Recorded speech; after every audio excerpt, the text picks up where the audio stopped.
This resistance pastor gets up and is going to make herself famous by ripping into Donald Trump and JD Vance the day after the inauguration. All right, let's see it. And she's going to do so by spewing absolute nonsense wokeness. A plea for mercy for the most vulnerable in our society is not nonsense wokeness. It is a repeated and consistent message of Jesus's throughout the New Testament. And this was a sermon About both trans kids who don't exist. Trans kids indisputably exist, and denying their humanity and their existence is grotesquely hateful and stupid. Okay, when I say they don't exist, I mean that there may be kids with gender dysphoria. So trans kids. But the notion that a child knows that their body is not in line with their sex is ridiculous.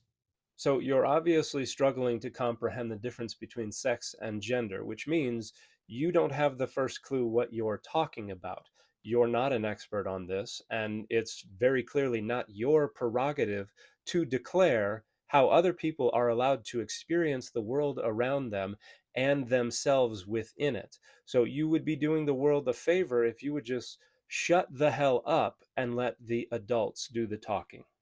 On his face, she spews nonsense about trans children. She said they're scared, which is an indisputable reality, and she pled for mercy, which is her Christianity speaking. None of that is spewing nonsense. Not knowing the difference between sex and gender and pretending that trans kids don't exist is hateful and harmful nonsense that you just spewed. And about illegal immigrants, and suggest that if President Trump wishes to emulate the values of Jesus, then he must abandon his entire political agenda. If drawing from the words of Jesus to plead to our nation's most elite for mercy on behalf of trans kids and undocumented immigrants means one must abandon their entire political agenda, then their entire political agenda is trash.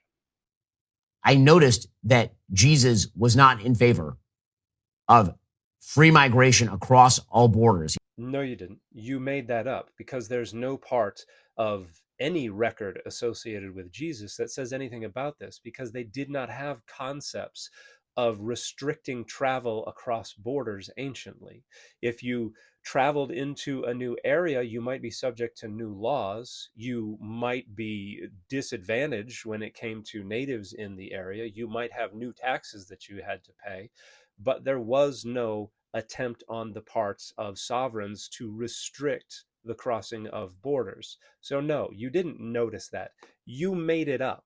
You're going to have to show me where in the Bible he was in favor of that. And I certainly know that Jesus was not in favor of the idea that boys and girls are the same and are interchangeable and boys can become girls. You certainly know absolutely no such thing whatsoever. The New Testament is overwhelmingly silent on this issue because it just wasn't salient for the authors of the Gospels. You're just making stuff up. But given that you don't even have a firm grip on how people are discussing these issues today, you certainly don't have the foggiest idea how they were discussing them 2,000 years ago. You don't know what it means that in the Gospel of Matthew, Jesus is represented as praising as more righteous those who make themselves eunuchs for the kingdom of heaven. So you don't even begin to have the first clue how they discussed issues of sex and gender and the mutability or immutability of those characteristics in the ancient world. The only thing that is clear from this little histrionic display is that you have no business talking outside of the confines of your own household. You need to just sit a few plays out and, again, let the grown-ups talk. And the fit for this video has been Dale Keown's Incredible Hulk.